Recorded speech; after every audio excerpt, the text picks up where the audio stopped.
Justice काजी फाइज ईसा 13 माह तक पाकिस्तान के 29वें चीफ जस्टिस रहने के बाद 25 अक्टूबर को अपने ओहदे से रिटायर्ड हो गए। वो पाकिस्तान की वाहिद अदालती शख्सियत है जिनकी तकर्री भी बतौर चीफ जस्टिस हुई और अब वो चीफ जस्टिस की ही हैसियत से अपना जुडिशल कैरियर ख़त्म कर चुके हैं। याद रहे कि काजी फाइज ईसा 2009 में बलूचिस्तान के चीफ जस्टिस बने और फिर 2024 में पाकिस्तान के चीफ जस्टिस के तौर पर रिटायर हो रहे हैं।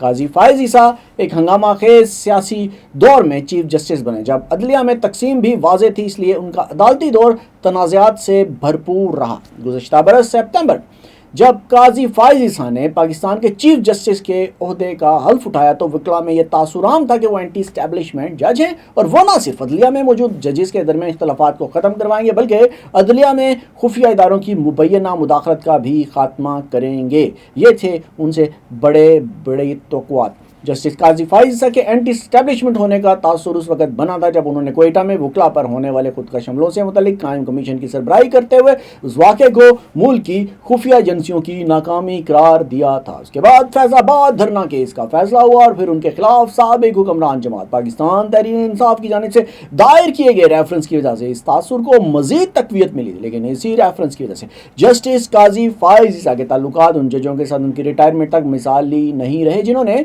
सदारती रेफरेंस में उन्हें यानी जस्टिस काजी फाइज ईसा को मुश्किल वक्त दिया था। इनमें सुप्रीम कोर्ट के मुस्ताफी होने वाले जज एजाजुल हसन के अलावा जस्टिस मुनीब अख्तर और बरतरफ किए जाने वाले जस्टिस मुज़ाहिर अकबर नकवी शामिल हैं, जबकि जस्टिस अतहर मिनल्ला और जस्टिस आयशा मलिक के साथ भी कमरा अदालत में उनके ताल्लुकात बेहतर नहीं रहे। जस्टिस काजी फाइज ईसा के बतौर chief justice supreme court of Pakistan दौर का अहाता किया जाए तो उनका दौर कैसा था और उन्हें कैसे जज के तौर पर याद रखा जाएगा। लेकिन पहले काजी फाइज ईसा के सुप्रीम कोर्ट तक के सफ़र के बारे में ज़रा जानते हैं। काजी फाइज ईसा के आबा अजदाद का ताल्लुक अफगानिस्तान के इलाके कंधार से था। बाद में वो बलूचिस्तान के इलाके पशीन में आकर आबाद हुए। उनके दादा काजी जलालुद्दीन कल्लात रियासत के वज़ीर आज़म रहे, जबकि वालिद काजी मोहम्मद ईसा तहरीक पाकिस्तान के सरगर्म रहनुमा थे। उन्हें all India Muslim league Balochistan के पहले सदर होने का एजाज़ हासिल था। बाद में जब पाकिस्तान के क़याम के लिए रेफरेंडम हुआ तो उन्होंने उसमें भरपूर तहरीक चलाई। अमेरिका और इंडिया में पाकिस्तान के साबिक सफ़ीर और अक़वाम मुत्तहिदा में मंदू जहांगीर अशरफ काजी उनके कज़न है, जबकि मरहूम बलोच कौम परस्त रहनुमा नवाब खैर बख्श मरी से भी उनके करीबी रिश्तेदारी थी। काजी फाइज ईसा 26 अक्टूबर को कोयटा में पैदा हुए और 1959 में इब्तदाई तालीम भी वहीं से हासिल की। बाद में कराची ग्रामर स्कूल से ए लेवल करने के बाद वो कानून की तालीम हासिल करने लंदन चले गए, जहाँ से 1985 में वापस आए और बलूचिस्तान हाई कोर्ट के वकील के तौर पर कैरियर शुरू किया। सन 1985 में वो बतौर हाई कोर्ट वकील रजिस्टर्ड हुए और सन 1998 में उनकी बतौर वकील सुप्रीम कोर्ट इनरोलमेंट हुई। इस अरसे के दौरान वो मुख्तलिफ अदालतों में अदालती मावन के तौर पर भी पेश होते रहे, जबकि मुख्तलिफ मामलात में बैनुल अक़वामी अदालत इंसाफ भी जाते रहे। जब साबिक फौजी सदर परवेज़ मुशर्रफ की तरफ से मुल्क में लगाई गई इमरजेंसी को 2009 में सुप्रीम कोर्ट ने गैर आइनी करार दिया तो जिन जजेस ने साबिक फौजी सदर के पूरी आइनी हुक्मनामे PCO के तहत हल्फ उठाया था वो तमाम अपने उहदों से फारिग हो गए। इसके नतीजे में बलूचिस्तान हाई कोर्ट के तमाम जजेस को अपनी नौकरियों से हाथ धोना पड़े। यूं चीफ जस्टिस इफ्तिखार मोहम्मद चौधरी ने जस्टिस काजी फाइज ईसा को बलूचिस्तान हाई कोर्ट का चीफ जस्टिस बनाने की सिफारिश की, जिसे मंजूर कर लिया गया। जस्टिस काजी फाइज ईसा को 5 साल सन 2009 को बलूचिस्तान हाई कोर्ट का चीफ जस्टिस मुकर्रर कर दिया। इस तरह उनकी पहली तैनाती ही हाई कोर्ट के चीफ जस्टिस के तौर पर हुई। ये कहते हैं किस्मत। जस्टिस काजी फाइज ईसा जब बलूचिस्तान हाई कोर्ट के चीफ जस्टिस के मनसब पर फाइज हुए तो बलूचिस्तान नेशनल पार्टी मैंगल ने उनकी तैनाती के खिलाफ सुप्रीम कोर्ट में आइनी दरख्वास्त दायर की। इस दरख्वास्त में मौक़िफ़ इख्तियार किया गया था कि जस्टिस ईसा की तैनाती आइन के खिलाफ है, क्योंकि किसी भी बतौर जज तैनाती के लिए आला अदालत में 10 साल प्रैक्टिस का तजर्बा होना ज़रूरी है, जबकि उनकी तैनाती एडहाक बुनियादों पर हुई थी, मुस्तकिल बुनियादों पर नहीं। बाद में सुप्रीम कोर्ट के चीफ जस्टिस साकिब निसार ने इस दरख्वास्त को मुस्तरद कर दिया था। बलूचिस्तान हाई कोर्ट में बतौर जज तैनाती से कबल वो अंग्रेज़ी अखबारात में आइन व कानून, तारीख और माहौलियात पर तज्ज़ियाती आर्टिकल्स भी लिखते थे। इसके अलावा mass media laws and regulation के मुश्तरका मुसन्निफ बलूचिस्तान केस एंड डिमांड के भी लिखारी हैं। जस्टिस काजी फाइज ईसा को सीनियरिटी की बुनियाद पर 5 दिसंबर सन 2014 को सुप्रीम कोर्ट का जज तैनात किया गया। ये भी उन्होंने सुप्रीम कोर्ट में जज तैनात हुए 2 साल का अरसा भी नहीं गुजारा था कि 8 अगस्त सन 2016 में कोयटा में खुदकुश हमले की तहकीकात के लिए उनकी सरबराही में कमीशन तश्कील दे दिया गया। उस कमीशन में उन्होंने अपनी रिपोर्ट में सिक्योरिटी इदारों की कारकर्दगी पर सवालात उठाए और साथ में कालेदम तंजीमों की सरगर्मियों पर भी तशवीश का इजहार किया था। कमीशन ने नेशनल एक्शन प्लान को मुनासिब तरीके से तरतीब देने की जरूरत पर जोर देने के साथ साथ इंसदाद दहशतगर्दी के इदारे नेक्टा की नाक़िस कारकर्दगी पर तनकीद की थी। जस्टिस ईसा की सरबराही में कायम इस कमीशन ने उस वक़्त के वफाकी वज़ीर दाखिला चौधरी निसार से कालादम तंजीम अहले सुन्नत वल जमात के सरबराह अल्लामा यूसुफ लधियानवी से मुलाकात पर भी सवाल उठाया था। चौधरी निसार ने इन इल्ज़ामात को ज़ाती करार दिया था, जबकि हुकूमत ने कमीशन की रिपोर्ट पर नज़रसानी की दरख्वास्त दायर करने का ऐलान किया था। इससे कबल सुप्रीम कोर्ट की फुल कोर्ट ने जब 2015 में चीफ जस्टिस नासिरुल मुल्क की सरबराही में फौजी अदालतों के क़याम के हक में फैसला दिया तो जस्टिस काजी फाइज किसान 6 जजों में शामिल थे जिन्होंने फौजी अदालतों की मुखालफत की थी। जजों का मौक़िफ़ था कि उन अदालतों का क़याम अदालत की आज़ादी और बुनियादी इंसानी हुकूक की खिलाफ वर्जी है। ताहम मुस्लिम लीग नून की हुकूमत ने उस फैसले को कौम की फतह करार दिया था और कहा था कि उन अदालतों की मदद से दहशतगर्दी का खात्मा किया जाएगा। बाद में पाकिस्तान के दारुल हुकूमत इस्लामाबाद में तहरीक लब्बैक पाकिस्तान के धरने के खिलाफ खुद नोटिस केस में जस्टिस ईसा के फैसले ने सिविल इदारों के साथ अस्करी इदारों को भी कटहरे में खड़ा कर दिया था। तहरीक लब्बैक ने इस्लामाबाद और रावलपिंडी के संगम पर वाक़े फैज़ाबाद इंटरचेंज पर इंतखाबी नामे में ख़त्म नबूवत के हवाले से मुतनाज़ तरमीम के खिलाफ नवंबर 2017 में धरना दिया था, जिसका अख्तिताम वज़ीर कानून जाहिद हामिद के इस्तीफ़े के बाद हुआ था। जस्टिस काजी फाइज ईसा और जस्टिस मशीर आलम पर मुश्तमिल 2 रुकनी बेंच ने अपने फैसले में आर्मी चीफ और बहरी और फ़ज़ाई फ़ौज के सरबराहान को वज़ारत दिफ़ा के तवस्सुत से हुक्म दिया कि वो फ़ौज के उन एहलकारों के खिलाफ कार्रवाई करें जिन्होंने अपने हलफ की खिलाफ वर्जी करते हुए किसी सियासी जमात या ग्रोह की हमायत की थी। अदालत ने ISI, मिलिट्री इंटेलिजेंस और इंटेलिजेंस ब्यूरो के अलावा पाकिस्तानी फ़ौज के शोबे ताल्लुकात आमा को भी हिदायत की थी कि वो अपने दायरे इख्तियार में रहते हुए काम करें, चाहे चीफ जस्टिस की जानिब से खुद नोटिस लेने का मामला हो या बेंचों की तश्कील के इख्तियार। बतौर जज जस्टिस काजी फाइज ईसा सुप्रीम कोर्ट के मुतअद्दिद साबिका सरबराहान से इख्तिलाफ राय का बरमला इजहार अपने इख्तिलाफी नोट्स में करते रहे। पाकिस्तान बार कौंसिल के साबिक वाइस चेयरमैन आबिद साकी की राय में इख्तिलाफात की असल वजूहात कभी सामने नहीं आई। उन्होंने मीडिया को बताया कि साबिक चीफ जस्टिस साहिबान इन इख्तिलाफात को असूली मौक़िफ़ का नाम देते रहे हैं। सन 2018 में supreme court Peshawar registry branch खुद नोटिस से मुतल्लिक मामले पर इख्तिलाफ के नतीजे में उस वक़्त के चीफ जस्टिस साकिब निसार ने जस्टिस काजी फाइज ईसा को बेंच से अलग किया, जिस पर उन्होंने इख्तिलाफी नोट लिखा। वो चीफ जस्टिस साकिब निसार की तरफ से कायम करदा डैम फंड के बारे में भी जो है वो मुखालफत करते थे। इसमें वकला को ताख़ीर से आने या अल्तवा की तारीख मांगने पर जुर्माने किए जाते और उन्हें कहा जाता कि वो जुर्माने डैम फंड में जमा करवाएं। जैसे काजी फाइज ईसा ने खुली अदालत में उस डैम फंड की मुखालफत करते हुए कहा कि बेहतर है कि वकला जुर्माने की रकम किसी खैराती इदारे में जमा करवाएं। पाकिस्तान तहरीक इंसाफ की हुकूमत में जस्टिस काजी फाइज ईसा के खिलाफ बैरून मुमालिक असासे ज़ाहिर न करने से मुतल्लिक सदारती रेफरेंस दायर हुआ।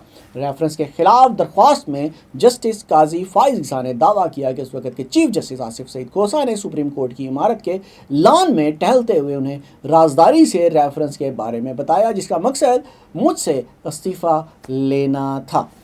उस वक़्त के चीफ जस्टिस आसिफ सईद खोसा की सरबराही में सुप्रीम जुडिशल कौंसिल ने जस्टिस काजी फाइज ईसा के खिलाफ सदारती रेफरेंस पर समाअत की, मगर जस्टिस काजी फाइज ईसा ने सदारती रेफरेंस को सुप्रीम कोर्ट में चैलेंज कर दिया।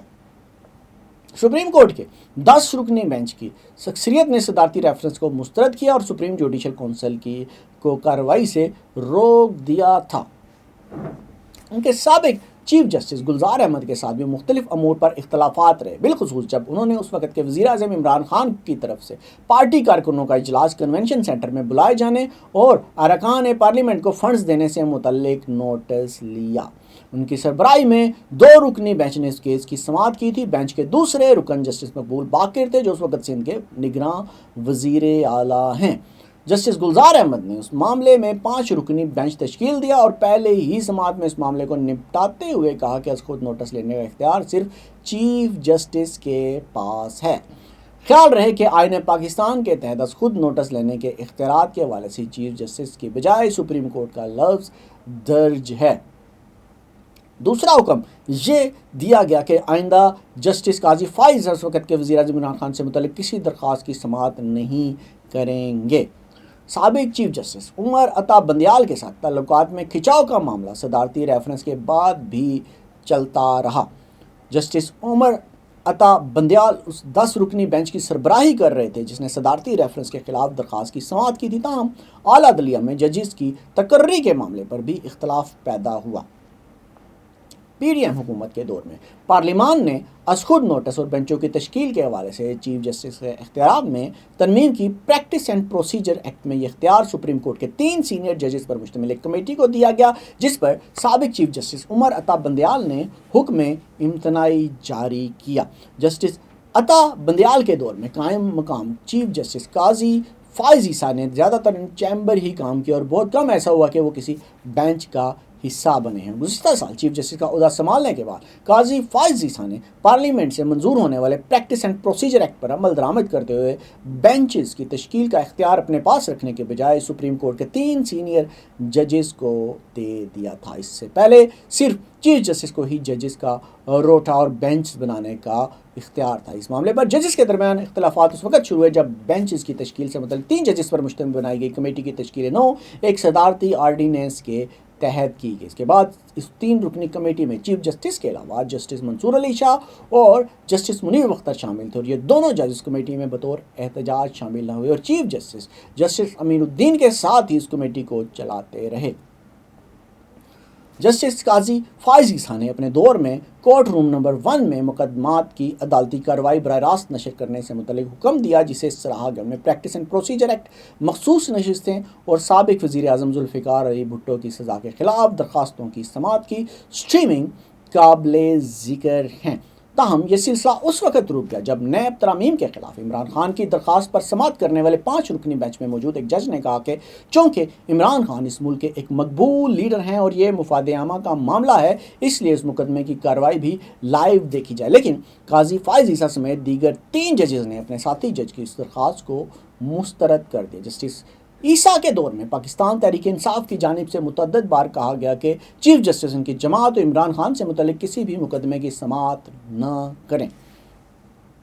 पाकिस्तान बार कौंसिल के साबिक वाइस चेयरमैन आबिद साकी का मीडिया से बात करते हुए कहना था कि काजी फाइज ईसा के दौर में पाकिस्तान मुस्लिम लीग नवाज बज़ाहिर फ़ायदे में रही, जबकि साबिक उमर जमात पाकिस्तान तहरीक इंसाफ ये तस्वुर करती है कि उनकी जमात को एक मनसूबे के तहत निशाना बनाया गया है। जस्टिस काजी फाइज ईसा की शख्सियत वकला के एक धड़े में पाकिस्तान तहरीक इंसाफ के इंटर पार्टी इलेक्शन के मुकदमे के हवाले से भी मुतनाज़ा बनी, जिसमें सुप्रीम कोर्ट ने अपने हुक्म में पाकिस्तान तहरीक इंसाफ से इंतखाबी निशान वापस ले लिया। सुप्रीम कोर्ट के वकील रियासत अली आज़ाद एडवोकेट का कहना था मीडिया से बात करते हुए कि ज़ेल इल्तवा मुकदमात में जस्टिस काजी फाइज ईसा ने पाकिस्तान तहरीक इंसाफ का इंट्रा पार्टी इलेक्शन का मामला समाअत के लिए मुकर्रर किया। उस मुकदमे में सुप्रीम कोर्ट की जानिब से जो फैसला आया उसने 8 फरवरी के इंतखाबात को मुतनाज़ा बना दिया। अपने इस फैसले के बरक्स 8 फरवरी के इंतखाबात के बाद जब मखसूस नशस्तों से मुतल्लिक सुन्नी इत्तेहाद कौंसिल की अपील की समाअत हुई तो उसमें चीफ जस्टिस ने कहा कि इलेक्शन कमीशन ने इंट्रा पार्टी इलेक्शन से मुतल्लिक उस अदालती फैसले को नहीं समझा और उन्होंने अपने फैसले में ये नहीं कहा था कि उस जमात के हमायत याफ्ता उम्मीदवारों को बल्ले का निशान अलाट ना किया जाए। रियासत अली आज़ाद एडवोकेट का कहना था कि मखसूस नशिस्तों से मुतल्लिक काजी फाइज ईसा ने जो इख्तलाफी नोट लिखा है उसमें उन्होंने अपने उन साथी जजेस की जुडिशल सोच पर सवालात उठा दिए जिन्होंने मखसूस नशिस्तें पाकिस्तान तहरीक इंसाफ को देने का फैसला दिया था। फाइज ईसा के बतौर चीफ जस्टिस सुप्रीम कोर्ट के मुकदमात में कमी होने के बजाय इसमें इजाफा और उनके दौर में पाकिस्तानी अदलिया से मुतल्लिक आलमी रैंकिंग में कोई खातिर ख्वाह तब्दीली नहीं आई। रियासत अली आज़ाद का कहना था कि काजी फाइज ईसा ने जब सुप्रीम कोर्ट में बतौर चीफ जस्टिस ओहदा संभाला तो उस वक्त अदालत उज़्मा में ज़ेर इल्तवा मुकदमात की तादाद 56,000 थी और अब जब वो रिटायर हो रहे हैं तो उस वक्त ज़ेर इल्तवा मुकदमात की तादाद 65,000 हो गई है, जो कि बहुत ज़्यादा है। काजी फाइज ईसा के बारे में एक राय ये है कि बतौर चीफ जस्टिस उन्होंने ऐसे फैसले लिए जो उनसे पहले कोई और चीफ जस्टिस नहीं ले सका। सुप्रीम कोर्ट के सीनियर वकील अब्दुल रशीद का कहना है कि बतौर चीफ जस्टिस उन्होंने जिन मुकदमात को निपटाया है उससे पहले उन मुकदमात को समाअत के लिए मुकर्रर करने की हिम्मत उनसे पहले के चीफ जस्टिस साहिबान ने नहीं की। उन्होंने कहा कि साबिक वज़ीर आज़म जुल्फ़िकार अली भुट्टो के अदालती कत्ल के खिलाफ सदारती रेफरेंस पर फैसले के अलावा साबिक फौजी आमिर परवेज़ मुशर्रफ को सज़ा के खिलाफ अपील पर फैसला सुनाना अहम मुकदमात में शामिल है। उन्होंने कहा कि अपने इख्तियारात को ख़त्म करके कमेटी को तफवीज़ करने का हौसला भी कम ही चीफ जस्टिस के पास होता है। याद रहे कि रवां साल काजी फाइज ईसा ने तौहीन मज़हब के मुकदमे में अहमदी कम्यूनिटी से ताल्लुक़ रखने वाले एक मुलजिम की ज़मानत का फ़ैसला दिया, जिसके चंद हिस्सों पर मुल्क भर की मजहबी जमातों ने एहतजाज किया। इस एहतजाज की संगीनी इस हद तक बढ़ गई थी कि मजहबी जमातों के कारकुन सुप्रीम कोर्ट की इमारत के बाहर तक पहुंच गए थे। इस फैसले के खिलाफ हुकूमत की तरफ से दायर की गई रिव्यू में इस फैसले के चंद पैराग्राफ को हटाना पड़ा, जिसके खिलाफ मजहबी जमातें एहतजाज कर रही थी। तहम वकला बरादरी का एक धड़ा काजी फाइज ईसा के जुर्रतमंदाना रवैये की मद्दाह दिखाई देता है। वहीं कुछ वकला उनकी जानिब से कमरा अदालत के अंदर वकीलों और साथी जजों के बारे में रवैये पर मोतरिज़ भी नजर आए। सुप्रीम कोर्ट के वकील और इस्लामाबाद हाई कोर्ट बार के सदर रियासत अली आज़ाद एडवोकेट का कहना है कि काजी फाइज ईसा, जो खुद को एक जमहूरियत पसंद कहते हैं, लेकिन मुख्तलिफ मुकदमात की समाअत के दौरान बारहा ऐसे मौके हैं जब बेंच में शामिल जजेस अपने रिमार्क्स अभी पूरे भी नहीं करते थे कि वो दरमियान में टोक देते, जिससे उनकी बातों और रवैये में तजादात का पता चलता है। रियासत अली आज़ाद का यह भी कहना था कि मुख्तलिफ मुकदमात की समाअत के दौरान जस्टिस काजी फाइज ईसा की जानिब से सीनियर वकला को डांटने के वाक़यात भी पेश आते रहे और सीनियर वकला ने चीफ जस्टिस से उनके रवैये की मुतअद्दिद बार शिकायत भी की थी।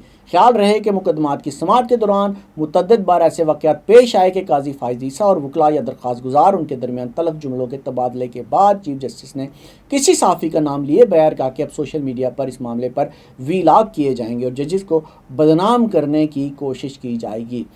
काजी फाइज ईसा के दौर में जजेस में तकसीम ख़तरनाक हद तक बढ़ गई थी, जिसका असर न सिर्फ जजेस के ज़ाती ताल्लुकात बल्कि कहा जाता है कि अदालती कार्रवाई पर भी पड़ा। इस बात का एक सबूत उनके अलविदाई फुल कोर्ट रेफरेंस में भी देखने को मिला, जिसमें सुप्रीम कोर्ट के 5 जजेस ने शिरकत नहीं की। उनमें सीनियर जज justice Mansoor Ali Shah, justice Munir Bakhtar, justice Ayesha Malik, justice Shahzad Ahmed Khan और जस्टिस अतर मिनल्लाह शामिल हैं। जस्टिस मंसूर अली शाह ने तो सबदोश होने वाले चीफ जस्टिस के अलविदाई फुल कोर्ट में शिरकत न करने से मुतल्लिक एक वजाहत भी जारी की, जिसमें कहा गया है कि चीफ जस्टिस का किरदार अवाम के साथ हुकूक का तहफ़्फ़ुज़ करने के साथ साथ अदलिया का दिफा करना भी है, लेकिन इस मामले में काजी फाइज ईसा ने अदलिया पर बैरूनी दबाव को नज़रअंदाज किया। जस्टिस मंसूर अली शाह का कहना था कि सबकदोश होने वाले चीफ जस्टिस ने अदलिया में मुदाखलत रोकने के बजाय उसके दरवाजे खोल दिए। उन्होंने अपने ख़त में यह भी लिखा कि काजी फाइज ईसा ने अपने साथ जजेस में तफरीक पैदा करने की कोशिश की और जजेस में तफरीक के आसार तादेर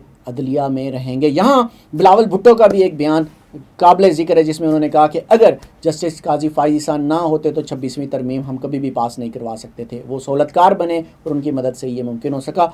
इसका जवाब खुद काजी फाइज ईसा दे सकते हैं, लेकिन उनके बारे में जो हमें पता लगा या जो राय हमने मुख्तलिफ लोगों से ली और जो कुछ राय अमूमी तौर पर वो सब आपके सामने बयान कर दी। अब तक के लिए इतना ही। देखते रहिए देसी TV USA, DTV NN and हमारा OTT प्लेटफॉर्म DTV Flix, जहां आप 3000 से ज़ायद चैनल्स देख सकते हैं। So stay tune and stay with us.